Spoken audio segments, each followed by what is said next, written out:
ಈ ಅಬ್ದುಲ್ ರೆಹಮಾನ್ ಕೊಲೆ ಆಗಿದೆ. ಆ ಕೊಲೆಗೂ ಹಿಂದೂ ಸಂಘಟನೆಗಳಿಗೂ ಸಂಬಂಧ ಇದೆ ಅನ್ನೋ ರೀತಿ ರಾಜ್ಯ ಸರ್ಕಾರ ಬಿಂಬಿಸ್ತಾ ಇದೆ. ಇದು ಬಹಳ ಅನ್ಯಾಯ. ಅಲ್ಲಿ ಅವ್ರದ್ದು ಫೋಟೋ ತೆಗೆಯೋದು, ಅವ್ರದ್ದು ಅಡ್ರೆಸ್ ತಗೊಳ್ಳೋದು, GPS ಅಲ್ಲಿ ನೋಟ್ ಮಾಡೋಂಥದ್ದು, ನೀನು ಹುಷಾರ್, ಸಂಘಟನೆ ಕೆಲಸ ಮಾಡಿದ್ರೆ ಹುಷಾರ್ ಅಂತೇಳಿ ಅವ್ರಿಗೆ ಭಯಭೀತವಾದ ವಾತಾವರಣ ನಿರ್ಮಾಣ ಮಾಡ್ತಾ ಇದ್ದಾರೆ. ಅವ್ರು ಎನ್ಕ್ವೈರಿ ಮಾಡಕ್ಕೆ ಹೋದ್ರೆ ಅಲ್ಲಿ ಕಾಂಗ್ರೆಸ್ನ ಮುಸಲ್ಮಾನರ ಮುಖಂಡರು ಮೇಜ್ ಕುಟ್ಟಿ ದಬಾಯಿಸಿದ್ರು. ಯಾವುದೇ ಕಾರಣಕ್ಕೂ ಸುಹಾಸ್ ಶೆಟ್ಟಿ ಮನೆಗೆ ಹೋಗಿ ನೋಡಬಾರ್ದು, ನಮಗೆ ಮುಸಲ್ಮಾನರ ಓಟ್ ಮಾತ್ರ ಇದ್ರೆ ಸಾಕು, ಹಿಂದೂಗಳಿಗೆ ಅವಶ್ಯಕತೆನೇ ಇಲ್ಲ ಅನ್ನೋ ರೀತಿ ನಡ್ಕೋತಾ ಇದ್ದಾರೆ.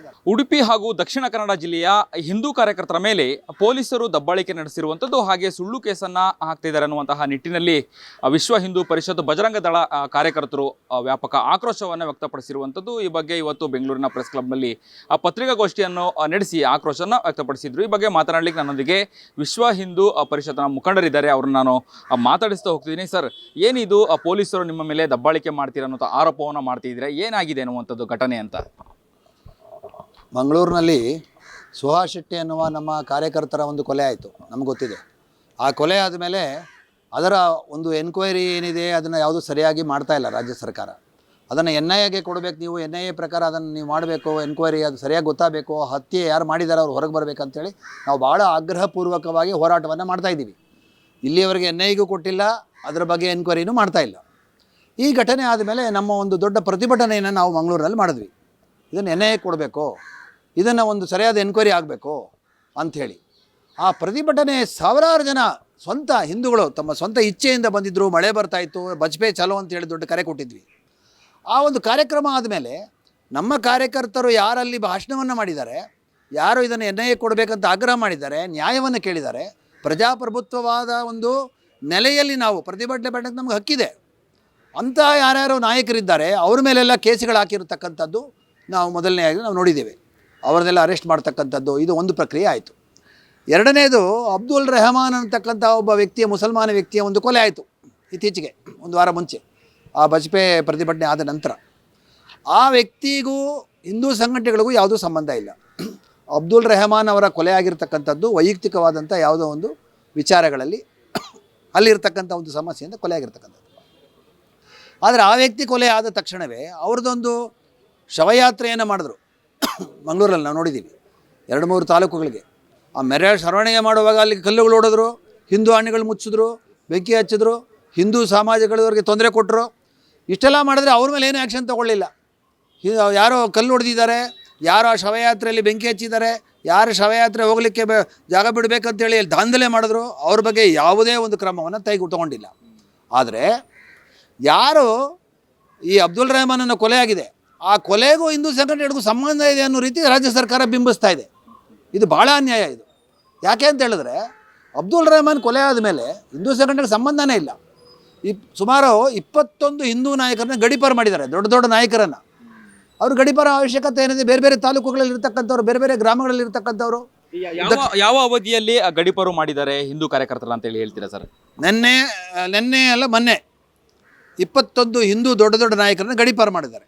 ಒಂದು ಉದಾಹರಣೆಗೆ ಅನಿಲ್ ಪುತ್ತಿಲ ಇರ್ಬೋದು, ಅಥವಾ ಬೇರೆ ಬೇರೆ ನಮ್ಮ ಬೇರೆ ಬೇರೆ ಸಂಘಟನೆಗೆ ಅನೇಕ ಹಿಂದೂ, ವಿಶ್ವ ಹಿಂದೂ ಪರಿಷತ್ ಒಂದೇ ಅಲ್ಲ, ಹಿಂದೂ ಸಂಘಟನೆಗೆ ಸೇರಿರ್ತಕ್ಕಂಥ ಅನೇಕರನ್ನು ಗಡೀಪಾರು ಮಾಡಿದ್ರು. ಇದು ಒಂದು ವಿಷಯ.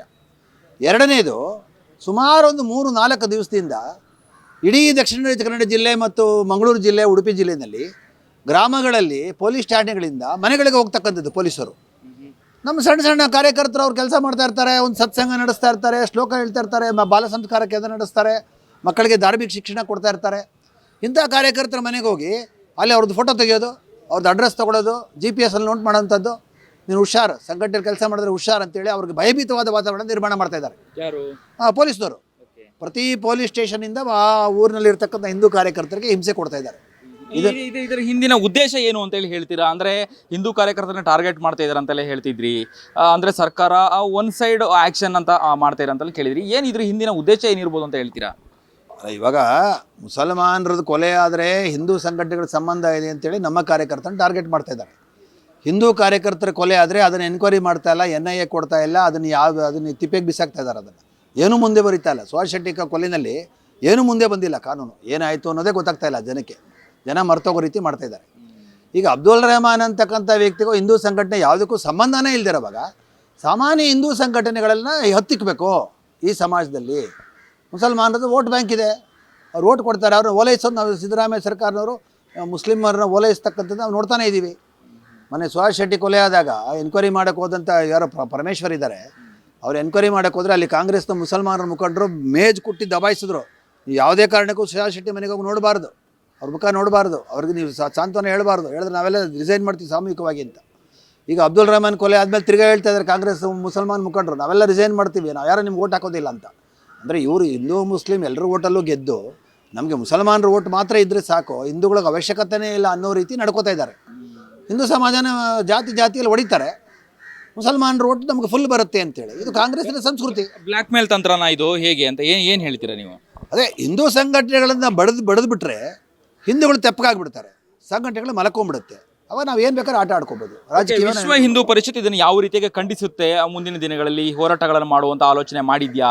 ಹೇಗೆ ನಡೆ ಹೇಗಿರುತ್ತೆ? ನಿಮ್ಮ ನಡೆ ಯಾವ ಕಡೆ ಇರುತ್ತೆ ಅನ್ನುವಂಥದ್ದು? ಅಲ್ಲ, ಈಗಾಗಲೇ ನಾವು ಸುಹಾಸ್ ಶೆಟ್ಟಿ ಕೊಲೆಯ ಸಂದರ್ಭದಲ್ಲಿ ಬಜ್ಪೆಯಲ್ಲಿ ನಾವು ನೋಡಿದ್ದೀವಿ, ದೊಡ್ಡದೊಂದು ಸಭೆಯಾಗಿದೆ, ಜನಾಗ್ರಹ ಸಭೆಯಾಗಿದೆ. ಸಾಗರೋಪಾದಿಯಲ್ಲಿ ಹಿಂದೂ ಸಮಾಜ ಬಂದು ನಮಗೆ ಅಲ್ಲಿ ಬಂದು ಪ್ರತಿಕ್ರಿಯೆಯನ್ನು ಕೊಟ್ಟಿದೆ. ಈಗ ನಾವು ಸರ್ಕಾರಕ್ಕೆ ಮನವಿ ಮಾಡ್ತಾ ಇದ್ದೀವಿ, ಪ್ರೆಸ್ ಕಾನ್ಫರೆನ್ಸ್ ಮಾಡ್ತಾ ಇದ್ದೀವಿ, ಎಲ್ಲರಿಗೂ ನಾವು ವಿಚಾರ ತಿಳಿಸ್ತಾ ಇದ್ದೀವಿ. ಮೊನ್ನೆ DGP ಅವ್ರ ಹತ್ರ ಹೋಗಿ, ಮಾನ್ಯ ಶ್ರೀ ಸಲೀಂ ಅವ್ರ ಹತ್ರ ಹೋಗಿ ಅವರೂ ಸಹ ಮನವಿ ಕೊಟ್ಟಿದ್ದೀವಿ. ಯಾವುದೇ ಕಾರಣಕ್ಕೂ ಪೊಲೀಸ್ನವರು ಈ ರೀತಿ ಹಿಂದೂಗಳ ಕಾರ್ಯಕರ್ತರ ವಿರುದ್ಧ ಆ್ಯಕ್ಷನ್ ತೊಗೋಬಾರ್ದು, ಕೇಸ್ಗಳು ವಾಪಸ್ ತೊಗೋಬೇಕು, ಮನೆ ಭೇಟಿ ತಪ್ಪಬೇಕು, ಗಡೀಪಾರು ವಾಪಸ್ ತೊಗೋಬೇಕಂತೇಳಿ ಮನವಿ ಮಾಡಿದ್ದೀವಿ. ಇದಕ್ಕೆ ಸರ್ಕಾರ ಏನಾದರೂ ಬಗ್ಗದೇ ಇದ್ದರೆ ನಾವು ಮುಂದಿನ ಜಿಲ್ಲಾ ಮತ್ತು ತಾಲೂಕು ಮಟ್ಟದಲ್ಲಿ ಹೋರಾಟವನ್ನು ಮಾಡ್ತೇವೆ. ಪ್ರತಿ ಗ್ರಾಮ ಮಟ್ಟದಲ್ಲಿ ನಾವು ಪ್ರತಿಭಟನೆ ಮಾಡಬೇಕಾಗತ್ತೆ. ನಮ್ಮ ಈ ಹೋರಾಟದ ಕಿಚ್ಚನ್ನು ಸರ್ಕಾರ ಎದುರಿಸಲಿಕ್ಕೆ ಆಗೋದಿಲ್ಲ. ಹಾಗಾಗಿ ನಾವೀಗ ಬರೀ ಮನವಿ ಮಾಡ್ತಾಯಿದ್ದೀವಿ, ಮುಂದೆ ಆಗ್ರಹ ಮಾಡ್ತೀವಿ, ನಂತರ ನಮ್ಮ ಹೋರಾಟವನ್ನು ನಾವು ತಾಲೂಕು ಮಟ್ಟದವರೆಗೂ ತೊಗೊಂಡೋಗ್ತೀವಿ. ಈಗ ಗಡೀಪಾರು ಮಾಡಿರುವಂತಹ ಹಿಂದೂ ಕಾರ್ಯಕರ್ತರನ್ನ ಅದನ್ನು ಅಂದರೆ ಸಡಿಲ ಮಾಡುವಂಥದ್ದು ಅಥವಾ ಅದನ್ನು ಹಿಂಪಡಿಬೇಕು ಅಂತೇಳಿ ಆಗ್ರಹ ಮಾಡ್ತಿದ್ರಿ, ಹೇಗೆ ಅಂತ ಹೇಳಿ ನೀವು ಮುಖ್ಯವಾದಂತಹ ಒಂದು ಉದ್ದೇಶ, ಯಾವ ರೀತಿ ಆಗ್ರಹ ಏನು ಅಂತ? ಗಡೀಪಾರು ಮಾಡಿರ್ತಕ್ಕಂಥ ಎಲ್ಲ 21 ನಾಯಕರು ಯಾರಿದ್ದಾರೆ ಅದನ್ನು ಇಮ್ಮಿಡಿಯೇಟ್ ವಾಪಸ್ ತೊಗೋಬೇಕು. ಮನೆಗೆ ಹೋಗಿ ಕಾರ್ಯಕರ್ತರನ್ನು ಭೇಟಿ ಮಾಡಿ ಅವ್ರಿಗೆ ಭಯ ಬೀಳಿಸ್ತಕ್ಕಂಥ ಈ ಒಂದು ಪ್ರಕ್ರಿಯೆಯನ್ನು ತಕ್ಷಣ ನಿಲ್ಲಿಸಬೇಕು. ಮತ್ತು ಯಾರು ನಮ್ಮ ಕಾರ್ಯಕರ್ತರ ಮೇಲೆ ಅನಾವಶ್ಯಕವಾಗಿ FIR ಹಾಕಿ ಪೊಲೀಸ್ ಕೇಸ್ ಹಾಕಿ ಪೊಲೀಸ್ ಸ್ಟೇಷನ್ ಕರೀತಾ ಇದ್ದಾರೆ, ಇದನ್ನು ನಿಲ್ಲಿಸಬೇಕು. ಇದು 3 ನಮ್ಮದು ಆಗ್ರಹ ರಾಜ್ಯ ಸರ್ಕಾರಕ್ಕೆ. ಓಕೆ, ರಾಜ್ಯದಲ್ಲಿ ಯಾವ ಜಿಲ್ಲೆಯಲ್ಲೂ ಕೂಡ ಅಷ್ಟು ಗಲಾಟೆಗಳಾಗಲ್ಲ, ಕೋಮು ಗಲಭೆ ಆಗಲ್ಲ, ಯಾಕೆ ದಕ್ಷಿಣ ಕನ್ನಡ ಜಿಲ್ಲೆಯಲ್ಲಿ ಮಂಗಳೂರಲ್ಲಿ ಯಾಕೆ ಆಗುತ್ತೆ ಅನ್ನುವಂತಹ ಪ್ರಶ್ನೆ, ಏನು ಹೇಳ್ತೀರಿ ಇದಕ್ಕೆ ನೀವು? ನೋಡಿ, ಬೇರೆ ಕಡೆನೂ ಬಹಳ ಹಿಂದೂಗಳ ಒಂದು ದಮನಕಾರಿ ನೀತಿ ನಡೀತಾನೆ ಇದೆ, ಕಮ್ಯುನಲ್ ಕ್ಲಾಶಸ್ ಎಲ್ಲ ಕಡೆ ನಡೀತಾನೆ ಇದೆ, ಇಲ್ಲ ಅಂತೇನಿಲ್ಲ. ಆದರೆ ದಕ್ಷಿಣ ಕನ್ನಡ ಜಿಲ್ಲೆಯಲ್ಲಿ ನಮ್ಮ ಸಂಘಟನೆ ಇಡೀ ರಾಜ್ಯದಲ್ಲಿ ಎಷ್ಟು ಬಲಶಾಲಿಯಾಗಿದೆಯೋ, ಮಂಗಳೂರು ದಕ್ಷಿಣ ಕನ್ನಡದಲ್ಲಿ ಸ್ವಲ್ಪ ನಮಗೆ ಹೆಚ್ಚು ಬಲಶಾಲಿಯಾಗಿದೆ. ಆ ದೃಷ್ಟಿಯಿಂದ ಅಲ್ಲಿ ಏನು ಅನ್ಯಾಯ ನಡೀತಾ ಇದೆ ಅಂತ ನಮಗೆ ಗೊತ್ತಾಗ್ತಾ ಇದೆ. ಈ ಬೆಂಗಳೂರಲ್ಲಿ ಅನ್ಯಾಯ ನಡೀತಾ ಇಲ್ಲ ಅಂತ ಅನ್ಕೋಬೇಡಿ, ಹುಬ್ಳಿಯಲ್ಲಿ ಅನ್ಯಾಯ ನಡೀತಾ ಇಲ್ಲ ಅನ್ಕೋಬೇಡಿ. ಅಲ್ಪಸಂಖ್ಯಾತರು ಅಂತ ಅನ್ನಿಸ್ಕೊಂಡು ಅವರು ಏನೇನೋ ಗಾಂಜಾ ಮಾರೋ ಅಂಥದ್ದು ಇರ್ಬೋದು, ಅಂಡರ್ವರ್ಲ್ಡ್ ಇರ್ಬೋದು, ಗೋಹತ್ಯೆ ಇರ್ಬೋದು, ಅಥವಾ ಲವ್ ಜೆಹಾದ್ ಇರ್ಬೋದು, ಇದು ನಿರಂತರವಾಗಿ ರಾಜ್ಯಾದ್ಯಂತ ನಡೀತಾ ಇದೆ. ಮಂಗಳೂರಲ್ಲಿ ನಮ್ಮ ಸಂಘಟನೆ ಬಲ ಆಗಿರೋದ್ರಿಂದ ಅದು ಹೊರಗೆ ಬರ್ತಾ ಇದೆ. ಅದು ಹೊರಗೆ ಬರೋದ್ರಿಂದ ಇದೆಲ್ಲ ಕ್ಲಾಶಸ್ ಆಗ್ತಾ ಇದೆ, ಬೇರೆ ಕಡೆ ಇಲ್ಲ ಅಂತಲ್ಲ. ಉದಾಹರಣೆಗೆ ನಾನು ಮಂಗಳೂರು ಮತ್ತು ದಕ್ಷಿಣ ಕನ್ನಡ ಅಂತ ಮಾತ್ರ ಹೇಳಿದೆ, ಬಾಗಲಕೋಟೆಯಲ್ಲಿ ಕೂಡ ನಮ್ಮ ಕಾರ್ಯಕರ್ತರುಗಳ ಮನೆಗೆ ಹೋಗಿ GPS ಹೋಗಿ ಅವ್ರದ್ದು ಫೋಟೋ ತಗೋತಾ ಇದ್ದಾರೆ, ಕೊಪ್ಪಳದಲ್ಲಿ ಮಾಡ್ತಿದ್ದಾರೆ, ಹುಬ್ಳಿಲಿ ಮಾಡ್ತಾರೆ, ರಾಜ್ಯಾದ್ಯಂತ ಶುರು ಮಾಡಿದ್ದಾರೆ ಈಗ ಅದನ್ನು, ನಮ್ಮ ದಮನಕಾರಿ ನೀತಿಯನ್ನು. ಅಕ್ರಮ ಹಾಗೂ ಅನೈತಿಕ ಚಟುವಟಿಕೆಗಳನ್ನ ಅಂದ್ರೆ ಮಟ್ಟ ಹಾಕ್ಲಿಕ್ಕೆ ಪೊಲೀಸ್ ಇಲಾಖೆ ಎಲ್ಲರೂ ವಿಫಲ ಆಗಿದೆ ಅಂತೇಳಿ ಹೇಳ್ತೀರಾ, ಹಾಗಾಗಿ ಈ ರೀತಿಯಾದಂಥ ಗಲಾಟೆಗಳು ಆಗ್ತಾ ಇದೆ ಅನ್ನುವಂಥದ್ದನ್ನ ಹೇಳ್ತೀರಾ, ಹೇಗೆ ಅಂತ? ಅಲ್ಲ, ಈಗ ಮರಳು ಒಂದು ಬಿಸ್ನೆಸ್ ಇದೆ. ಉದಾಹರಣೆಗೆ ಈಗ ಅಲ್ಪಸಂಖ್ಯಾತರು ಅಂತ ಅನ್ನಿಸ್ಕೊಂಡವರು ಲೈಸೆನ್ಸ್ ತೊಗೋತಾರೋ ಬಿಡ್ತಾರೋ, ಅವ್ರು ಮರಳು ದಂಧೆಗೆ ಇವ್ರು ಬಿಡ್ತಾರೆ. ಯಾರು ಹಿಂದೂಗಳು ಇರ್ತಾರೆ ವ್ಯಾಪಾರಿಗಳು, ಅವರು ಲೈಸೆನ್ಸ್ ತೊಗೊಂಡು ಕಾನೂನಾತ್ಮಕವಾಗಿ ಅವರು ಈ ಒಂದು ಕಾರ್ಯವನ್ನು ಮಾಡ್ತಾ ಇರ್ತಾರೆ, ಅವ್ರಿಗೆ ಪೊಲೀಸರು ಕಿರುಕುಳ ಕೊಡ್ತಾರೆ, ಸರ್ಕಾರ ಕಿರುಕುಳ ಕೊಡುತ್ತೆ, ಅವಾಗೆಲ್ಲ ಆಟೋಮೆಟಿಕ್ ಕ್ಲಾಶ್ ಸ್ಟಾರ್ಟ್ ಆಗುತ್ತೆ. ಕಮ್ಯುನಲ್ ಕ್ಲಾಶ್ ಸ್ಟಾರ್ಟ್ ಆಗೋಕ್ಕೆ ಏನೋ ಒಂದು ಕಾರಣ ಬೇಕಲ್ಲ.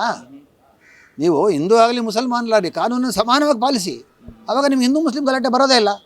ಈಗ ಒಬ್ಬ ಮರಳು ದಂಧೆ ಮಾಡೋನು ನೀವು ಒಬ್ಬನ ಬಿಡ್ತೀರಾ ಅಲ್ಪಸಂಖ್ಯಾತ ಅಂತ, ಇನ್ನೊಬ್ಬ ಬಹುಸಂಖ್ಯಾತ ಅಂತೇಳಿ ಅವ್ನಿಗೆ ಕಿರುಕುಳ ಕೊಡ್ತೀರಾ, ಆವಾಗ ಅವ್ನಿಗೆ ಬಿಸ್ನೆಸ್ ಕಮ್ಮಿ ಆಗುತ್ತೆ, ಇವ್ನಿಗೆ ಬಿಸ್ನೆಸ್ ಜಾಸ್ತಿ ಆಗುತ್ತೆ, ಕಿರುಕುಳದಿಂದ ಇವ್ನಿಗೆ ತೊಂದರೆ ಆಗುತ್ತೆ, ಆವಾಗ ಅಲ್ಲಿ ಕಮ್ಯುನಲ್ ಕ್ಲಾಶ್ ಆಗುತ್ತೆ. ಇದು ಯಾವುದು ಸಂಘಟನೆ ಕಾರಣ ಅಲ್ಲ, ಇದು ಸರ್ಕಾರದ ನೀತಿ.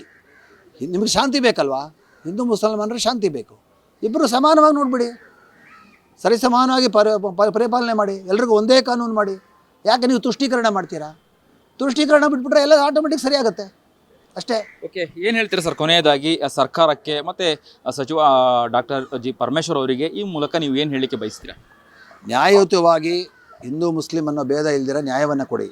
ನಮ್ಮ ಕಾರ್ಯಕರ್ತರ ಮೇಲೆ ಗಡೀಪಾರು ಹಾಕಿರ್ತಕ್ಕಂಥದ್ದನ್ನು ಹಿಂತೊಗೊಳ್ಳಿ, ನಮ್ಮ ನಾಯಕರ ಮೇಲೆ ಹಾಕಿರ್ತಕ್ಕಂಥ ಕೇಸ್ಗಳನ್ನು ವಾಪಸ್ ತೊಗೊಳ್ಳಿ, ಮನೆಗೆ ಹೋಗಿ ಎನ್ಕ್ವೈರಿ ಮಾಡಿ ಫೋಟೋ ತೆಗೆಯೋದನ್ನು ನಿಲ್ಲಿಸಿ. ಇಷ್ಟು ನಾವು ಆಗ್ರಹವನ್ನು ಮಾಡ್ತೀವಿ. Yes, thank you sir. ಇದಿಷ್ಟು ವಿಶ್ವ ಹಿಂದೂ ಪರಿಷತ್ನ ಮುಖಂಡರು ಹೇಳುವಂಥದ್ದು. ಕ್ಯಾಮ್ರಾ ಪರ್ಸನ್ ಉಲ್ಲಾಸ್ ಜೊತೆ ಅಭಿಜಿತ್ ಗಣೇಶ್, ಕರ್ನಾಟಕ ಟಿವಿ, ಬೆಂಗಳೂರು.